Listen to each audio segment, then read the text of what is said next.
Hi hello people, welcome back to our channel. మన ఛానల్ని ఇంకా ఎవరైనా కొత్తగా చూస్తున్నట్లయితే ఖచ్చితంగా సబ్స్క్రైబ్ చేసుకొని చూడండి. ఈరోజు టాపిక్లోకి వెళ్ళిపోదామా? ఇంకా మధ్యాహ్నం భోజనాలు చేసి కొద్దిగా సేపు విశ్రాంతి తీసుకొని తమ్ముడు గారింటికి వెళ్ళడానికి రెడీ అయ్యింది శకుంతల. పెద్దబాబు కార్తీ అని అంది శకుంతల కొడుకు వైపు చూసి. అమ్మ, నేనెందుకులే అమ్మ, తమ్ముడు వస్తాడులే అని అన్నాడు రామకృష్ణ తల్లి వైపు చూసి. కొడుకులు అలా ఎందుకు అంటున్నాడో శకుంతలకు అర్థం చేసుకుంది. చిన్న కొడుకు వైపు చూసింది శకుంతల. ఆ రోజు వాళ్ళ తల్లికి చేసిన అవమానం మర్చిపోలేని మురళి, నేను పొలం వెళ్ళాలి అమ్మా, పనివాళ్ళు చేలో ఉన్నారు అన్నాడు మురళి.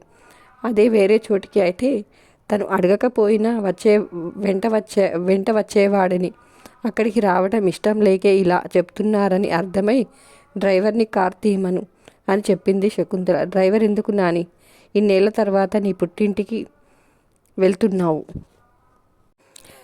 ఎవరు లేనట్లు ఒక్కదానివే వెళ్తావా? నేనుండగా నిన్ను అలా ఒంటరిగా వెళ్ళనివ్వను అని అంటూ కార్ కీస్ తీసుకున్నాడు శివ.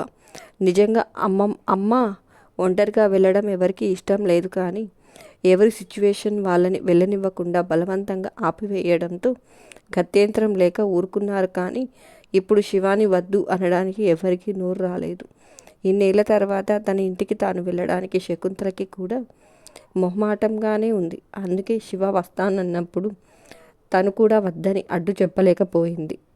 శివ కార్ తీశాడు, రామకృష్ణ డోర్ తీశాడు. శకుంతల లోపల కూర్చోగానే సారీ అమ్మా అని అన్నాడు మురళి. పర్వాలేదు చిన్నబాబు, నేను అర్థం చేసుకున్నాను అని అంది శకుంతల. రామకృష్ణ డోర్ వేయగానే శివ కార్ స్టార్ట్ చేసి మెయిన్ గేట్ దాటి రోడ్డు ఎక్కగానే కార్ పరుగులు తీయించాడు. మామూలుగా అయితే శకుంతల అంత వేగంగా వెళ్తే ఊరుకునేది కాదు, కానీ ఇప్పుడు తన మనసులో రగులుతున్న అలజడి ముందు ఈ వేగం ఒక లెక్కలోకి రాలేదు. నాని అలా ముభావంగా చెంపకు చేయి పెట్టుకొని ఏదో లోకంలో ఉండడం గమనించిన శివ కార్ స్పీడ్ తగ్గించి నాని చేయి పట్టుకున్నాడు. మనవడు చెయ్యి అందుకోగానే ఈ లోకంలోకి వచ్చిన శకుంతల, ఏంటి కన్నా అని అడిగింది.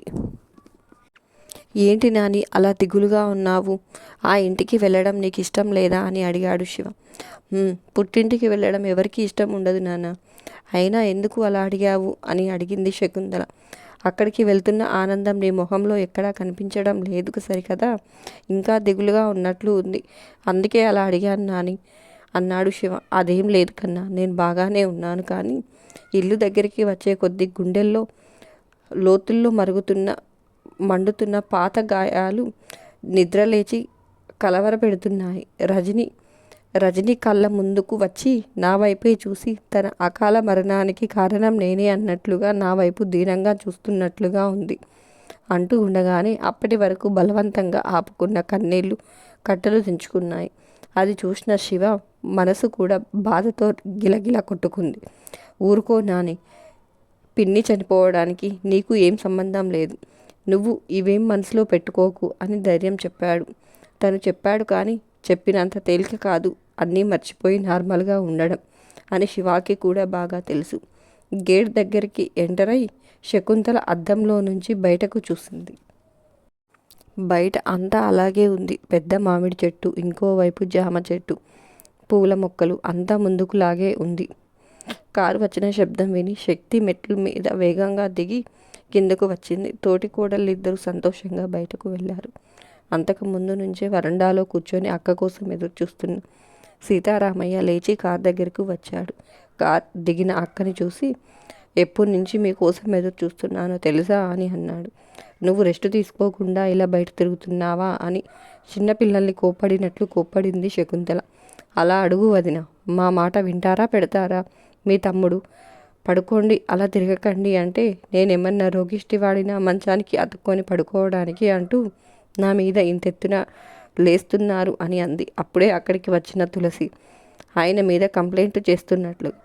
మళ్ళీ పడుకోమన్నావంటే బాగోదు తులసి అన్నాడు సీతారామయ్య. బాగోకపోతే ఏం చేస్తారండి అని అరిచింది తులసి. ఇద్దరు మాట అనుకోవడం చూసి, వామ్మో, మా ఇంటికి ఏదో అయ్యింది. ఆది దంపతుల్లా ఉండే అత్తయ్య మామయ్య కట్ల కుక్కల్లాగా డి అంటే అంటున్నారేంటి, విడ్డూరం కాకపోతే అని అనుకుంటుంది వసుంధర మనసులో. ఇంతలో వసుంధర కళ్ళు శివ మీద పడ్డాయి. అమ్మో, ఈ కంత్రి అల్లుడు నిన్న వెళ్ళినట్లే వెళ్ళి మళ్ళీ వచ్చేసాడుగా. చంపేయండిరా, నన్ను చంపేయండి, ఆలస్యం ఎందుకు, ఇంకా మొదలు పెట్టండి నాకు బీపీ తెప్పించడం అని తిట్టుకుంటూ తల పక్కకు తిప్పేసరికి వెనుక శక్తి హాయ్ అంటూ శివకి చెయ్యి ఊపుతుంది. అది చూసిన శివ కూడా చాటుగా చెయ్యి ఊపుతూ కళ్ళు తిప్పుతూ నాని వైపు చూపించి తీసుకువచ్చాను చూడు, నీకు సంతోషమేనా అన్నట్లుగా సైగ చేశాడు. చాలా చాలా సంతోషం. ఎంత అంటే ఇంత అంటూ 2 చేతులు దూరంగా చాపి చూపిస్తుంది. అది చూసి సంతోషంగా నవ్వుతూ మరి ఇంత సంతోషానికి కారణమైన తనకేమిస్తావు అన్నట్లుగా సైగ చేశాడు శివ. దానికి నవ్వుతూ పెదాల మీద చూపుడు వేలు మధ్య వేలు పెట్టుకొని ఉమ్మ అంటూ ఫ్లయింగ్ కిస్ ఇచ్చింది శక్తి. వీళ్ళిద్దరినే మార్చి మార్చి తలకి స్క్రూ లూజ్ అయినట్లుగా గిరాగిరా తిప్పి చూస్తున్న వసుంధరకి మెంటలెక్కిపోయింది. వామ్మో, వీళ్ళు వచ్చి రాగానే గ్యాప్ లేకుండా మొదలెట్టేశారుగా. నిన్న అన్ని తిట్లు తిట్టినా సిగ్గులేదు అని తిడుతూ ఈరోజు తమ్ముడి తోకని తీసుకురాలేదేంటి, వాడొస్తే ఇంకో ముచ్చట చూడాల్సి వచ్చేదేమో. ఇక్కడికి ఎందుకు, పాపం బిడ్డ నా మీద కొద్దిగా దయ చూపించాడు అనుకుంది మనసులో. అయినా నీకు ఈ మధ్య ఎడ్డమంటే తెడ్డమనడం బాగా అలవాటైపోయింది. పెద్దవాళ్ళు అంటే గౌరవం లేకుండా పోయింది. మా అక్క వచ్చి ఎంతసేపు అయితే ఇంట్లోకి తీసుకువెళ్లకుండా గుమ్మంలోనే నిలబెట్టి నా ముందే చాడీలు చెప్తావా అని అన్నాడు సీతారామయ్య కోపంగా. అయ్యో నా మతిమరుపు మండ, మీరు చేసే ఘనకార్యానికి నాకు మైండ్ పని చేసి సస్తేగా అని అంటూ నువ్వు లోపలికి రావదినా, ఇది రోజు ఉండే తంతేలే గాని అంటూ శకుంతలను చేయి పట్టుకుని లోపలికి తీసుకువెళ్ళబోతూ ఉండగా అప్పుడే బయట నుంచి వచ్చారు రామ్మోహన్ రావు వాళ్ళు. అక్క వచ్చేసావా, పక్కనే పనుంటే వెళ్ళాను, మీరు వచ్చేలోపు త్వరగా వచ్చేద్దాం అనుకున్నాను కానీ ఆలస్యం అయిపోయింది అంటూ దగ్గరికి వచ్చాడు రామ్మోహన్ రావు. మరిది రావటంతో కొంచెం పక్కకి జరిగింది తులసి. పర్వాలేదులే తమ్ముడు, పనులు అన్నాక టైంకి అవ్వవు, కొంచెం అటు ఇటుగా అవుతాయి అని అంది శకుంతల. ఏంటి ఇక్కడే నిలబెట్టారు, పదండి లోపలికి అంటూ ఒక్కొక్క అడుగు ముందుకు వేశాడు. అంతలో శక్తి ఎదురుగా వచ్చి అమ్మమ్మ కాళ్ళకు నమస్కారం చేసింది. శకుంతల సంతోషంగా సుమంగళి భవ, చల్లగా ఉండు నాన్న అని అంది తల మీద చెయ్యి వేసి నెమురుతూ. ఆ మాట వినగానే అదేంటక్క, ఎంత నీకు కాబోయే కోడలు అయితే మాత్రం పెళ్లి కాకుండానే అలా దీవించావు అని నవ్వాడు సీతారామయ్య. ఆ మాట వినగానే శకుంతల వెంటనే తేరుకొని అవును కదా, ఇందాకటి నుంచి మీ గోల విని నాకు కూడా మైండ్ పోయింది అని కవర్ చేసుకుంటుంది. ఇంతలో రామ్మోహన్ రావు కల్పించుకొని అన్నీ ఇక్కడే మాట్లాడేసుకుంటారా, లోపలికి వెళ్దామనేది ఉందా లేదా అని అడిగాడు. దాంతో అందరూ కదిలి లోపలికి వెళ్ళడానికి సిద్ధమయ్యారు. శకుంతల కళ్ళు దూరం నుంచే లోపలికి చూడడం మొదలుపెట్టాయి. గుండె సంతోషానికి దుఃఖానికి మధ్య ఊగిసలాడుతుంది. అలా లోపలికి చూస్తూ ఒక్కొక్క అడుగు వేస్తూ ముందున్న తాతల నాటి పెద్ద గడపని చూసుకోకుండా అడుగు వేసేసరికి కాలు గడపకి తూలి ముందుకు పడబోయింది. అంతే, ఒక్కసారిగా సీతారామయ్య, రామ్మోహన్ రావు అక్క అంటూ చెరో భుజాన్ని పట్టుకున్నారు.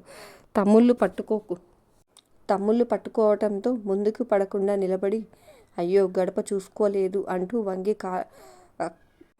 వంగి కళ్ళకు అద్దుకుని చెంపలు వేసుకుంది శకుంతల. నాకు జాగ్రత్త అంటావు, ఇప్పుడు చూడు నువ్వు పడేదానివి అంటూ అలాగే అక్కను వదలకుండా లోపలికి తీసుకువెళ్ళారు ఇద్దరు తమ్ముళ్ళు. అది చూసిన శివకి ఆ రోజు రాత్రి మేడపైన నాని చెప్పిన మాటలు గుర్తుకు వచ్చాయి. బాధలోనే అన్నా కానీ నానిని చిన్న తాతయ్య చాలా చాలా మాటలు అన్నారు. తమ్ముడు అలా అంటున్నా అన్నీ వింటూ పెద్ద తాతయ్య గారు కూడా మౌనంగా ఉన్నారు. అంటే ఆ సమయంలో ఆయన ఒకటే నిరోమయంలో ఉన్నారనుకో. ఆ భరించలేని బాధలో ఆయన ఇవన్నీ పట్టించుకోలేదని సరిపెట్టుకున్నా నిజంగా తనకి కూడా మనసులో అలాంటి ఉద్దేశమే లేకపోతే ఆ బాధ నుంచి కొద్దిగా తేరుకున్న తర్వాత అయినా నాని కోసం వచ్చి ఉండేవారు. కానీ అలా రాలేదు. అంటే ఆయన కూడా జరిగిన దానికి నానినే దోషి చేసి తనతో ఉన్న అన్ని సంబంధాలను తెంచుకున్నారు. మా నాని ఆనకట్ట లాంటిది, ఎన్ని తుఫాన్లు వరదలు వచ్చినా తను పడదు, తన వాళ్ళని పడనివ్వదు అని అనుకుంటూ కొద్దిగా భావోద్వేగానికి గురై తల పక్కకు తిప్పుకున్నాడు. ఇల్లంతా కలయ చూస్తున్న శకుంతలను చూసి ఏంటక్క, నువ్వు కూడా నాలాగే ఎన్నో సంవత్సరాలకి ఇంటికి వచ్చినట్లు అలా చూస్తున్నావు దెబ్బ తగిలి హాస్పిటల్ నుంచి ఇంటికి వచ్చాక నేను కూడా ఇలాగే చూశాను తెలుసా అని అన్నాడు సీతారామయ్య. తనలా చూస్తే తమ్ముడికి ఆ అనుమానం వస్తుందని నార్మల్గా చూడడానికి ప్రయత్నిస్తూ, ఏమే జానకి, వచ్చి ఎంతసేపు అయితే నా మొహాన టీ కాఫీలు లేవు సరికదా, కనీసం మంచినీళ్ళు కూడా ఇచ్చిన పాపాన పోలేదు అని అంటూ హాల్లో నడి మధ్యన ఉన్న ఉయ్యాల బల్ల మీద ఎక్కి కూర్చొని మరదల్ని గదిమింది శకుంతల. అయ్యో రామయ్య తండ్రి, మీరు వచ్చిన సంతోషంలో అన్నీ మర్చిపోయాను వదిన. మీకు ఇష్టమని నేనే స్వయంగా గారెలు వండి పాయసం చేశాను అంటూ హడావిడిగా కిచెన్లోకి పరిగెత్తింది జానకమ్మ. రోజు తనకి ఆర్డర్లు వేసే అత్తగారు ఈరోజు వదిన రాగానే 16 ఏళ్ల పడుచు పిల్లలాగా పరుగులు తీస్తుంటే వసుంధర మిడిగుడ్లేసుకొని చూస్తూ నిలబడింది. ఉయ్యాలలో టీవీగా కూర్చొని దర్జాగా ఊగుతున్న శకుంతలను చూడగానే ఆ రోజు మంత్రి మెడ మీద కత్తి పెట్టిన దృశ్యం టీవీలో చూసింది గుర్తుకు తెచ్చుకొని, వామ్మో, పెద్దమ్మ గారి దగ్గర కాస్త ఒళ్ళు దగ్గర పెట్టుకొని ఉండాలి. నేను ఏడుకుండలవాడ, నేను ఏ తప్పులు చేయకుండా నన్ను నువ్వే కాపాడాలి స్వామి అని ప్రార్థించింది వసుంధర. వదినని అలా చూడగానే తులసికి ఏవేవో గుర్తుకు వచ్చాయి. ఇంటికి ఇంటీరియర్ డెకరేషన్ చేస్తున్నప్పుడు డిజైనర్ ఆ ఉయ్యాల బల్లని తీసేయాలని చెప్పగానే సీతారామయ్య, రామ్మోహన్ రావు ఇద్దరూ అతని మీద విరుచుకు పడిపోయారు. ఆ బల్ల తీయడానికి అని ఇంకోసారి అంటే అతని కాంట్రాక్ట్ క్యాన్సిల్ చేస్తామని కూడా చెప్పారు. వాళ్ళు అంతగా ఎందుకు రియాక్ట్ అయ్యారో అతగాడికి అర్థం కాలేదు. కానీ జానకికి తనకి అప్పుడే అర్థమయ్యింది. ఆ బల్ల మీద మామయ్య గారు ఊగేవారు. ఆయన పక్కనే వదిన గారు కూర్చొని ఉండేవారు. సోఫాలు ఉన్న వాళ్ళు మాత్రం ఆ బల్ల మీదని కూర్చోవటం, పడుకోవటం చేసేవాళ్ళు. వాళ్ళ జ్ఞాపకంగానే దాన్ని తీయడానికి వీల్లేదు అన్నారని వారికి తెలుసు. జానకి గారెల ప్లేటు ఇస్తూ, వదిన ముందు ఈ తీపి నోట్లో వేసుకో అంటూ పాయసం స్పూన్ తనే స్వయంగా నోటికి అందించింది. శకుంతల ముందుగా తీపి తిని తర్వాత గారెలు తింది. సాయంత్రం జ్యూస్ తీసుకొని సుహాన గదిలోకి వెళ్ళింది గిరిజ. ఫోన్ కొట్టేసి ఏం ఎరగనట్లు అమాయకంగా బెడ్ మీద కూర్చున్న సుహానని చూసి జ్యూస్ గ్లాస్ ఇచ్చి, అత్తయ్య గారు నిన్ను గుమ్మం దాటొద్దు అన్నారు, కానీ బెడ్రూమ్ దాటి రావద్దు అనలేదు. నువ్వు మరీ భయపడిపోయినట్లు నటించి అన్నీ మంచాల దగ్గరికి తెప్పించుకుంటున్నావు. కడుపుతో ఉన్న నా కూతురికి కూడా నేను నీకు చేసినంత సేవ చేయడం లేదు. ఇలా ఉన్న చోటనే కూర్చొని మెక్కావనుకో పంది కుక్కులాగా అయిపోతావు. అప్పుడు విరాట్ కాదు కదా, వాడింట్లో పనివాడు కూడా నిన్ను పెళ్లి చేసుకోవడానికి ముందుకు రాడు. ఏంటి నేను చెప్పింది అర్థమైందా అని అంది గిరిజ సాగదీస్తూ. షట్ నాన్సెన్స్ అని మనసులో తిట్టుకున్నాననుకుంటూ అవే మాటలు కొద్దిగా గట్టిగా అనేసరికి గిరిజకు వినిపించాయి. హా షట్ ఎత్తితే తప్ప నీకు పట్టిన కొవ్వు కరగదు. రేపటి నుంచి అత్తయ్య గారి దగ్గర పర్మిషన్ తీసుకొని నిన్ను చావిడి దగ్గరకు కొట్టుకుపోయి గేదెల దగ్గర పేడెత్తీయాలి. అప్పుడే మెదడులో ఉన్న పురుగులు అన్నీ పోయి చక్కగా అవుతావు అని అంది గిరిజ వెటకారంగా. ఓ గాడ్, ఈవిడ్ని త్వరగా ఇక్కడి నుంచి పంపించు. ఆ టైగర్ వచ్చేలోపు నేను ఎలాగోలా విరాట్తో మాట్లాడేలా చెయ్యి అని అనుకుంటుంది సుహాన మనసులో. జ్యూస్ గ్లాస్ ఎత్తి ఆపకుండా గడగడా తాగేసి ఖాళీ గ్లాస్ గిరిజ చేతిలో పెట్టింది సుహాన. ఆ గ్లాస్ వైపు ఆశ్చర్యంగా చూస్తూ, నాకొక విషయం తెలియక అడుగుతున్నాను, నిజం చెప్పు. మీ అమ్మ కూతుర్లకి లోపలేమన్నా అరుగుదల మిషన్ బిగించాడా ఆ దేవుడు? గొల్లు గోపురాలు మింగేస్తున్నారు అని అడిగింది గిరిజ. దానికి సుహాన కోపంగా గిరిజ వైపు చూసి, అంటే వాటిని నాకు తాగడానికి ఇవ్వలేదా? ఎదురుగా పెట్టుకొని చూస్తూ కూర్చోమని ఇచ్చావా? సారీ అత్తయ్య, ఆ విషయం తెలియక తాగేశాను అని అంది వెటకారంగా. అబ్బో, పిల్ల కామెడీ చేస్తుందిగా. తాగడానికే ఇచ్చాంలేమ్మా. మరీ ఒక్క గుటకలో గ్లాస్ ఎత్తి దించేసరికి అనుమానం వచ్చింది. రాదా ఏంటి, నేను మనిషిని కాదా అని అంది గిరిజ వెటకారంగా. అంటే నీ ఉద్దేశం నేను జంతువుననా అని అంది సుహాన కోపంగా. అయ్యో, ఆ అమాయక జీవుల్ని ఎందుకమ్మా మధ్యలో లాగుతున్నావు అని అంది గిరిజ. దాంతో సుహానకి సహనం నశించిపోయింది. కానీ గిరిజని ఏమీ అనలేక చేయలేక తమాయించుకొని లోపల మాత్రం బూతులు తిట్టుకుంటుంది. అది చూసిన గిరిజ కళ్ళు తిప్పుతూ, నిన్న కాక మొన్న నా కళ్ళ ముందు పుట్టి పెరిగిన దానివి, అలాంటిది నాతోనే కామెడీ చేస్తుంది. మా సంగతి బాగా తెలియదు అనుకుంటా అని మనసులో అనుకుంటూ బయట కొంగుని వదిలించి గ్లాస్ తీసుకుని అక్కడి నుంచి వెళ్ళిపోయింది. గిరిజ వెళ్ళగానే 2 నిమిషాలు ఆగి డోర్ వేసి ఫోన్ తీసుకుని వాష్రూమ్లోకి వెళ్ళి స్విచ్ ఆన్ చేసి అదరాబదరాగా విరాట్కి ఫోన్ చేసింది. హాస్పిటల్లో కొద్దిగా కోలుకుంటున్న విరాట్ ఫోన్ రింగ్ అవ్వడంతో తల తిప్పి చూశాడు. స్క్రీన్ మీద నెంబర్ చూడగానే ఒక్కసారిగా యాక్టివ్ అయిపోయి ఫోన్ తీసుకొని లిఫ్ట్ చేసి హలో అన్నాడు. హలో విరాట్, నేను సుహానాని అని అంది. చెప్పు సుహానా అని అన్నాడు విరాట్. నువ్వు ఎలా ఉన్నావు? I'm so sorry Virat. ఆ రోజు అక్కడికి మా బావ వస్తాడని, అంత గొడవ చేస్తాడని నేను అస్సలు ఊహించలేదు. ఐఎమ్ సో సారీ అని అంది సుహానా. అయ్యో, మీ బావ చేసిన దానికి నువ్వెందుకు సారీ చెప్తున్నావు సుహానా? నాకు నీ మీద ఎలాంటి కంప్లైంట్స్ లేవు. నువ్వు అనవసరంగా గిల్టీగా ఫీల్ అవ్వకు అన్నాడు విరాట్. అవ్వకుండా ఎలా ఉంటాను విరాట్? మా బావ, ఆ తర్వాత మా వాళ్ళు చేసిన గొడవ, నీకు తగిలిన దెబ్బలు ఎలా మర్చిపోతాను అని అంది సుహానా. ఆ దెబ్బల గురించి అప్పుడప్పుడే మర్చిపోతున్న విరాట్కి సుహానా మళ్ళీ వాటి గుర్తు చేసి పుండు మీద కారం రాసినట్లు అనిపించింది. ఇట్స్ ఓకే సుహానా, నేను వాటిని ఎప్పుడో మర్చిపోయాను అని అన్నాడు పైకి. నువ్వు మర్చిపోయినా మా వాళ్ళు మర్చిపోలేదు విరాట్. మా అమ్మమ్మ నన్ను ఇంట్లో నుంచి కదలనివ్వకుండా నాకు కాపలా కూడా పెట్టింది అని గిరిజను తలుచుకొని మొహం వాడ్చుకుంది సుహానా. అవునా అన్నాడు విరాట్ ఆశ్చర్యంగా. అంతేకాదు, నా ఫోన్ కూడా లాగేసుకున్నారు. ఇప్పుడు నేను ఎలాగోలా అందరి కళ్ళు కప్పి నీకు ఫోన్ చేశాను. నీకు ఫోన్ చేసిన విషయం కానీ ఎవరికైనా తెలిసిందే అనుకో, ఇంకేం లేదు, మా అమ్మమ్మ నా చర్మం వలిచి చెప్పులు కుట్టించుకుంటుంది అని అంది సుహానా. ఓ సారీ సుహానా, ఇదంతా నా వల్లే జరిగింది కదా అంటూ సుహానాకి ఐస్ పెట్టాడు విరాట్. అలా అనకు విరాట్, ఇందులో నీ తప్పేముంది? నువ్వు పద్ధతిగా పెళ్లి చేసుకుంటాను అని అడిగావు, కానీ మా వాళ్ళే ఏమీ లేని విషయాన్ని ఇంత రచ్చ చేసి నిన్ను కొట్టి హాస్పిటల్లో పడేలా చేశారు. నన్నేమో నలుగురిలో తలెత్తుకోకుండా చేసి ఇలా ఇంట్లో గదిలో ఉండేలా చేశారు. అంతటితో ఆగకుండా ఇప్పుడు మా అమ్మమ్మ నాకు పెళ్లి సంబంధాలు చూడాలని నిర్ణయించుకుంది అని అంది సుహానా. వాట్ అని అరిచాడు విరాట్ షాక్ తగిలిన వాడిలాగా. అవును విరాట్, మా అమ్మమ్మ నాకు పెళ్లి చేయాలని డిసైడ్ అయిపోయింది. దానికి మా డాడీ కూడా ఒప్పుకున్నారు.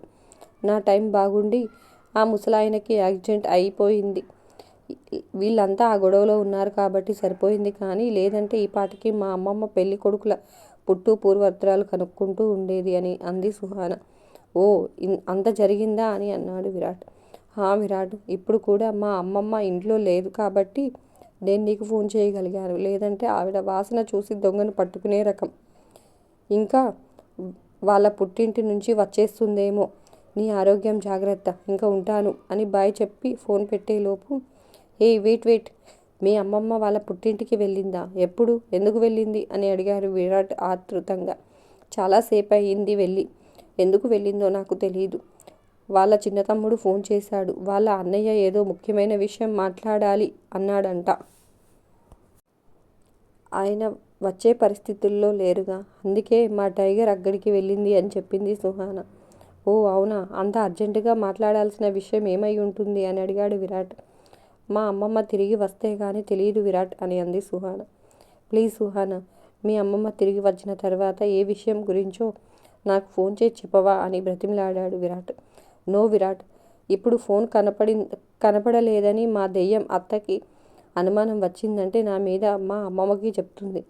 అప్పుడు ఆవిడ ఏం చేస్తుందో నీకు నేను ప్రత్యేకంగా చెప్పాల్సిన అవసరం లేదనుకుంటా అని అంది సుహానా. ప్లీజ్ సుహానా, నాకు ఈ ఒక్క హెల్ప్ చేయు చాలు. ఇంకా నేను నిన్నేమీ అడగను అని చాలాసేపు రిక్వెస్ట్ చేసేసరికి సరే అని ఒప్పుకుంది Suhana. Thank you Suhana, thank you so much అన్నాడు విరాట్ సంతోషంగా. సుహానా ఫోన్ కట్ చేసి మళ్ళీ స్విచ్ ఆఫ్ చేసి ఫోన్ దాచేసి వాష్రూమ్ నుంచి బయటకు వచ్చి ఏం తెలియనట్లుగా డోర్ బోల్ట్ తీసి దగ్గరకు వేసింది. థ్యాంక్ గాడ్, ఈ డాడీ చేసిన పనికి దీనికి ఖాళీ జీవితంలో నా మొహం చూడదు అనుకున్నాను. కానీ ఇది ఇంట్లో వాళ్ళ మీద ఏ రకంగా ద్వేషం పెంచుకుంది అంటే, ఇంత చేసిన మమ్మల్ని గురించి ఒక్క మాట కూడా అనడం లేదు సరికదా. తిరిగి మళ్ళీ ఆ తప్పంతా తన వాళ్ళే చేశారని భ్రమలో వారిని ఇంకా ఎక్కువ దేశిస్తుంది. ఇది అలా అనుకుంటేనే మనం సేఫ్గా ఉంటాంలే. దీంతో భవిష్యత్తులో మనకి చాలా ఉపయోగం ఉంది. అంతేకాకుండా ఇప్పుడు ఆ ఇంట్లో ఏం జరుగుతుందో కరెక్ట్ ఇన్ఫర్మేషన్ కూడా ఇస్తుంది.